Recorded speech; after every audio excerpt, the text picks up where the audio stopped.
Mateus 6,29 diz: Portanto, vós orareis assim: Pai nosso que estás no céu, santificado seja o teu nome. Ainda em João, capítulo 20, versículo 17, disse-lhe Jesus: Não me detenhas, porque ainda não subi para meu Pai, mas vai para meus irmãos, e diz-lhes que eu subo para meu Pai e vosso Pai, meu Deus e vosso Deus. Se algo que o Novo Testamento deixa bem claro é que Deus é nosso Pai. Só nos 4 evangelhos vemos Jesus declarar que Deus não é apenas o seu Pai, mas que também é nosso. E mais de 40 vezes, não apenas em Atos, mas também nas epístolas, existem referências claríssimas quanto ao fato de Deus ser nosso Pai. Poderíamos ficar falando horas sobre os versículos que falam sobre isso.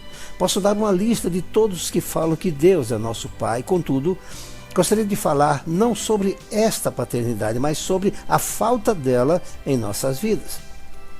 Há algumas décadas, uma das maiores dificuldades que existia era explicar a posição de Deus como Pai para irmãos na igreja.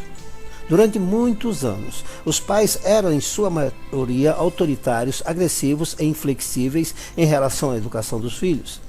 Conheci muitos irmãos que viam o pai como um carrasco.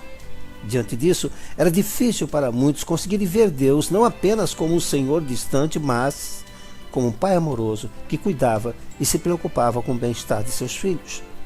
Muitas vezes tinha que conduzir irmãos a perdoarem a forma como o seu pai os tinha conduzido, mostrando que Deus era um pai amoroso e que jamais seria como seu pai humano.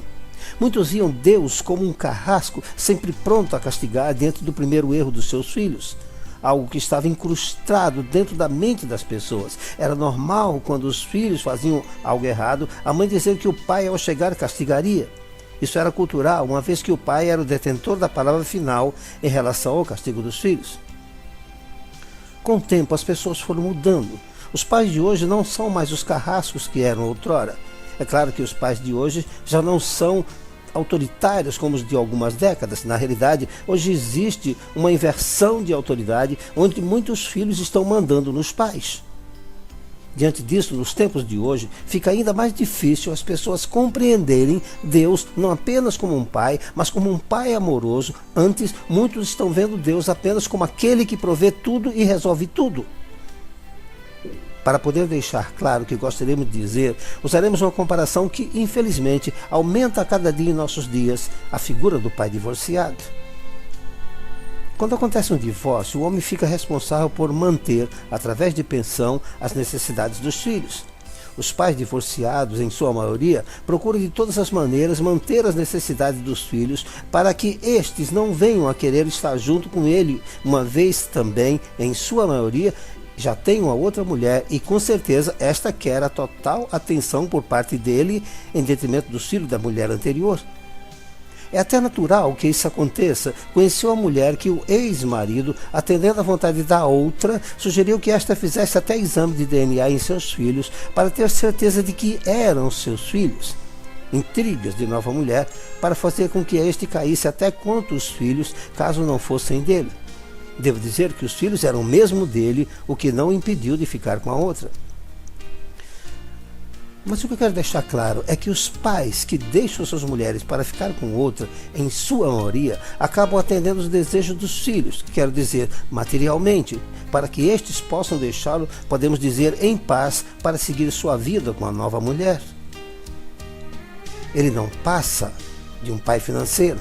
Aquele que atende em sua maioria os anseios financeiros daquele que ele acha que são seus ex-filhos, o que não existe, pois nunca um filho será um ex-filho. Devemos entender também que hoje boa parte das igrejas não estão mostrando Deus nem como um pai autoritário e nem como um pai amoroso.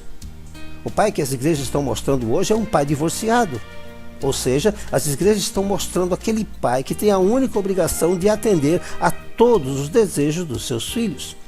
o chamado pai financeiro, aquele que os filhos ligam para que este compre isso ou aquilo, um pai que não tem preocupação com o lado emocional dos filhos, que não está presente para explicar que nem sempre o que o filho deseja é o ideal, mas fazer o filho compreender que nem sempre o seu desejo pode ser atendido, que nem sempre o que um filho acha ser o que ele precisa não é o certo a ser conseguido.